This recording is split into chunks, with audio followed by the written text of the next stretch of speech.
नमस्कार दोस्तों, स्वागत है आपका न्यूज वाले में। मैं रोशनी आज आपके लिए लेकर आई हूँ 10 मिनट में देश और दुनिया की 50 बड़ी खबरें जिन पर बनी रहेंगी आज सबकी नजरें। असम और त्रिपुरा में बाढ़ से हाहाकार, अब तक 55 लोगों की मौत, 19 लाख लोग हुए प्रभावित। असम और त्रिपुरा में बाढ़ से स्थिति भयावह हो गई है। अब तक इस जानलेवा बाढ़ से 55 से अधिक लोगों की जान चली गई। इस बीच प्रधानमंत्री नरेंद्र मोदी ने असम के मुख्यमंत्री हिमंत बिस्वा शर्मा को फोन कर राज्य में बाढ़ की मौजूदा स्थिति की जानकारी ली और केंद्र की ओर से हर संभव मदद का आश्वासन दिया। आरबीआई गवर्नर ने कहा, गूगल, अमेज़न जैसी टेक कंपनियों के वित्तीय कारोबार में आने से बढ़ेगा कर्ज का जोखिम। आरबीआई गवर्नर शक्तिकांत दास ने कहा कि गूगल और अमेज़न जैसी बड़ी प्रौद्योगिकी कंपनियों के वित्तीय कारोबार में आने से जोखिम बढ़ जाएगा। कर्जदार के स्तर पर ज्यादा कर्ज लेने और उसे न चुका पाने जैसी व्यवस्थागत चिंताएं पैदा हो सकती हैं। गूगल, अमेज़न, फेसबुक, मेटा जैसी बड़ी प्रौद्योगिकी कंपनियों के वित्तीय कारोबार में आने से प्रतिस्पर्धा और डाटा की निजता को लेकर भी सवाल खड़े हो जाएंगे।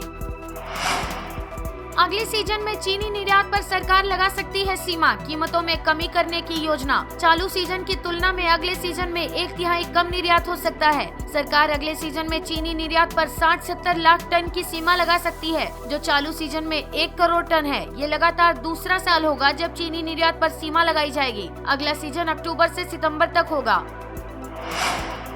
सरकार का आदेश, सरकारी कर्मचारी ना करें गूगल ड्राइव और वीपीएन का इस्तेमाल। वर्चुअल प्राइवेट नेटवर्क को लेकर नया कानून जून के आखिरी सप्ताह से लागू हो रहा है। नए कानून के विरोध में नॉर्ड वीपीएन जैसी कई बड़ी कंपनियों ने भारत को छोड़ने का ऐलान किया है और अब इसी बीच सरकार ने आदेश जारी करके कहा है कि सरकारी कर्मचारी गूगल ड्राइव और ड्रॉप बॉक्स जैसे गैर सरकारी क्लाउड सर्विस का इस्तेमाल ना करें। सरकारी कर्मचारियों को वीपीएन इस्तेमाल करने से भी मना किया गया है। अफगानिस्तान में गुरुद्वारे पर हमला, काबुल में गुरुद्वारे पर आतंकी हमला, मुस्लिम गार्ड की मौत, कई सिख अंदर फंसे। काबुल में गुरुद्वारा करते परवान में धमाके, सिख संगत अंदर फंसी। इस घटना में कम से कम 25 लोगों के हताहत होने की आशंका है। बंदूकधारियों ने अचानक गुरुद्वारे पर धावा बोला और फिर ताबड़तोड़ फायरिंग करने लगे। कुछ लोग जान बचाने के लिए इमारत की दूसरी तरफ छिपे हुए हैं। वहीं कम से कम 25 लोग गुरुद्वारे के अंदर फंस गए हैं।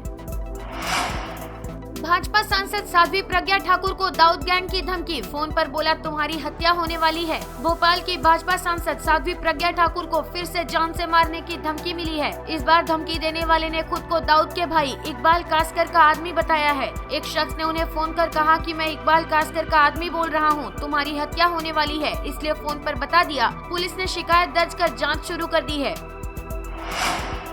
अग्निपथ प्रोटेस्ट, पटना के मसौढ़ी में प्रदर्शनकारियों पुलिस के बीच 100 राउंड से ज्यादा फायरिंग, स्टेशन में आगजनी के बाद बवाल। अग्निपथ के खिलाफ आज कांग्रेस का सत्याग्रह। बिहार में प्रदर्शन से रेलवे को 200 करोड़ का नुकसान। पटना के मसौढ़ी में तारगेना स्टेशन के पास पत्थरबाजी और फायरिंग हुई है। प्रदर्शनकारी स्टेशन में तोड़फोड़ करने लगे, पार्किंग में खड़ी गाड़ियों को आग के हवाले कर दिया। प्रदर्शनकारियों ने पुलिस पर पथराव किया है। काबू पाने के लिए पुलिस ने कई राउंड फायर किए। अग्निपथ योजना को लेकर देश में बवाल मचा हुआ है। 1 दर्जन से ज्यादा राज्य हिंसक प्रदर्शन की चपेट में हैं। ट्रेनों को फूंका जा रहा है। छात्र पिछले 4 दिन से धरना प्रदर्शन कर रहे हैं। पुलिस ने 4 जिलों में दर्ज की 6 एफआईआर। अब तक 260 लोग गिरफ्तार। यूपी में भी कई जिलों में हिंसक प्रदर्शन चल रहे हैं। अग्निपथ प्रोटेस्ट, राहुल गांधी का मोदी पर तंज, कहा माफी वीर पीएम को वापस लेना पड़ेगा अग्निपथ योजना। केंद्र सरकार योजना के खिलाफ जारी आंदोलन से हुए डैमेज कंट्रोल में जुटी है। केंद्र सरकार द्वारा सेना में भर्ती के लिए जारी अग्निपथ योजना को लेकर कांग्रेस नेता राहुल गांधी ने पीएम नरेंद्र मोदी पर निशाना साधा है। उन्होंने ट्वीट कर कहा, माफी वीर बनकर देश के युवाओं की बात माननी पड़ेगी और अग्निपथ योजना वापस लेना ही पड़ेगी। अग्निपथ पर सरकार का नया फैसला, सरकार का ऐलान। ट्रेनिंग पूरी करने के बाद अग्निवीरों के लिए सीएपीएफ असम राइफल्स में 10% आरक्षण। सरकार की तरफ से ये ऐलान ऐसे समय में आया है जब पूरे देश में अग्निपथ स्कीम को लेकर युवा सड़क पर उतरकर प्रदर्शन कर रहे हैं। अग्निपथ स्कीम के तहत चुने गए युवाओं को 4 साल पूरा करने के बाद सीएपीएफ और असम राइफल्स जैसे बलों में 10% आरक्षण देगा। गृह मंत्रालय की तरफ से ट्वीट में कहा गया है कि अग्निवीरों को इन दोनों केंद्रीय बलों में भर्ती के लिए उम्र की अधिकतम सीमा से 3 साल ज्यादा तक की छूट मिलेगी। वहीं अग्निवीरों के पहले बैच के लिए ये छूट 5 साल की होगी। सरकारी नौकरी में भी मिलेगी प्राथमिकता। हीराबा का 100वां जन्मदिन मनाने पहुंचे पीएम मोदी, पैर धोकर लिया आशीर्वाद। प्रधानमंत्री नरेंद्र मोदी की मां हीराबा 18 जून को 100 वर्ष की हो गई। इस मौके पर पीएम मोदी गुजरात के गांधीनगर स्थित उनके आवास पर अपनी मां से मिलने पहुंचे और उनसे आशीर्वाद लिया। आशीर्वाद लेने के बाद पीएम मोदी ने मां के चरण धोए और अपने हाथों से उन्हें मिठाई खिलाई। पीएम नरेंद्र मोदी का गुजरात दौरा। प्रधानमंत्री ने पावागढ़ में कालिका मंदिर का किया उद्घाटन। कहा, युग बदलते हैं लेकिन आस्था शाश्वत रहती है। प्रधानमंत्री ने कहा, आज भारत के आध्यात्मिक और सांस्कृतिक गौरव फिर से स्थापित हो रहे हैं। उन्होंने कहा, 500 सालों के बाद महाकाली के शिखर पर ध्वजारोहण हो सका। उन्होंने पावागढ़ पहाड़ी पर पुनर्विकसित कालिका माता मंदिर का उद्घाटन किया। इस दौरान उनके साथ मुख्यमंत्री भूपेंद्र पटेल भी मौजूद रहे। इस दौरान पीएम मोदी ने कहा, आज सदियों बाद पावागढ़ मंदिर में एक बार फिर मंदिर के शिखर पर ध्वज फहरा रहा है। ये शिखर ध्वज केवल हमारी आस्था और आध्यात्म का ही प्रतीक नहीं है, ये शिखर ध्वज इस बात का भी प्रतीक है कि सदियां बदलती हैं, युग बदलते हैं, लेकिन आस्था का शिखर शाश्वत रहता है। पीएम मोदी ने गुजरात को दी बड़ी सौगात। 21,000 करोड़ रुपए के योजनाओं का किया शिलान्यास।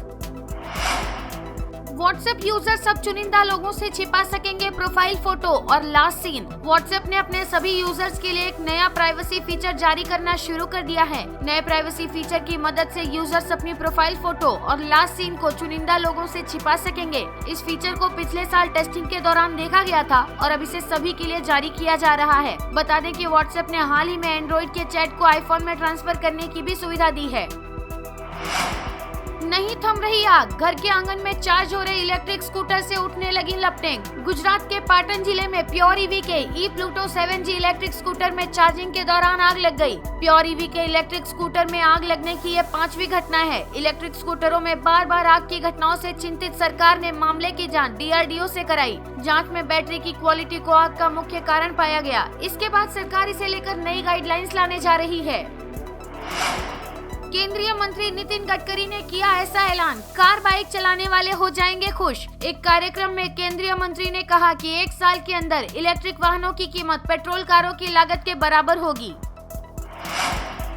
अब नहीं होगी पेट्रोल डीजल की किल्लत। हरकत में आई सरकार, लागू किया स्पेशल प्लान। पेट्रोल डीजल की किल्लत से निपटने के लिए यूनिवर्सल सर्विस ऑब्लिगेशन लागू किया गया है। इसके लागू होने के बाद अब कंपनियों को तेल की पूरी आपूर्ति करनी होगी। इस फैसले के बाद निजी कंपनियां मनमानी नहीं कर सकेंगी। ये नियम रिमोट एरिया के लिए भी लागू होगा। अब सभी रिटेल आउटलेट चाहे PSU के हों या निजी कंपनियों के हों, उन्हें ये मानना ही होगा। इसका मतलब ये हुआ कि कंपनियां अब सरकार द्वारा तय नियमों को मानने के लिए बाध्य होंगी। साथ ही पेट्रोल पंप पर स्टॉक भी मेंटेन करना होगा। हिंसा के बीच राजनाथ सिंह ने अग्निपथ योजना को सही ठहराया। कहा, काफी विचार विमर्श के बाद लिया गया फैसला। वहीं भगवंत मान बोले, फौज भी किराए और कॉन्ट्रैक्ट पर, युवा हो जाएंगे बेरोजगार, देश के लिए घातक।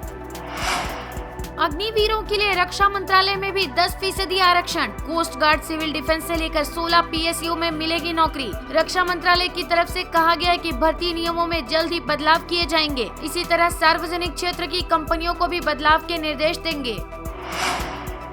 KKR के बाद अब महिला क्रिकेट टीम के मालिक बने शाहरुख खान। IPL के कोलकाता नाइट राइडर्स के मालिक शाहरुख खान ने महिलाओं की टीम का मालिकाना हक ले लिया है। शाहरुख की इस महिला टीम का नाम उनकी सबसे पहली टीम KKR से ही मिलता जुलता रखा गया है। अपनी नई टीम का नाम शाहरुख ने त्रिनबागो नाइट राइडर्स यानी TKR रखा है। इसकी जानकारी खुद टीम के ऑफिशियल ट्विटर हैंडल पर साझा की गई है। टीम के ट्विटर हैंडल से लिखा गया है, सबसे पहली नाइट राइडर्स महिला टीम को हेलो कहिए। महिला CPL के इनॉग्रेशन में ये टीम भी लड़ेगी, जिसकी शुरुआत 30 अगस्त से हो रही है।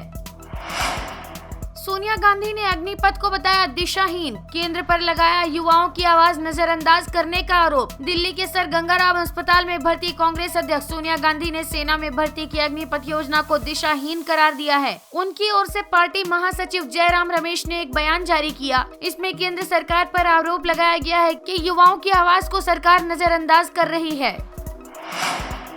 अग्निपथ को लेकर उबाल। हरिद्वार में जुटे देश भर के किसान। राकेश टिकैत के नेतृत्व में निकाला पैदल मार्च। अग्निपथ के विरोध में धर्मनगरी हरिद्वार में पहुंचे देश भर के किसानों ने पैदल मार्च निकाला। लाल कोठी से लेकर रोड़ी बेलवाला मैदान तक किसानों ने पैदल मार्च निकालकर अपना विरोध प्रदर्शन किया। भारतीय किसान यूनियन टिकैत गुट के राष्ट्रीय अध्यक्ष की मौजूदगी में ऐलान किया गया कि अग्निपथ योजना समेत किसानों की समस्याओं के समाधान के लिए अब 30 जून को देश भर में जिला मुख्यालय पर प्रदर्शन किया जाएगा। राजस्थान में अग्निपथ का विरोध, जयपुर दिल्ली नेशनल हाईवे जाम, रेलवे स्टेशन पर तोड़फोड़, कोटा पटना एक्सप्रेस रद्द। प्रदर्शनकारियों की पुलिस से भी झड़प हुई। प्रदेश के जयपुर, जोधपुर, अजमेर, अलवर सहित 6 जिलों में हिंसक प्रदर्शन हो रहे हैं। वीडियो पसंद आया हो तो लाइक, शेयर और सब्सक्राइब करना ना भूलें।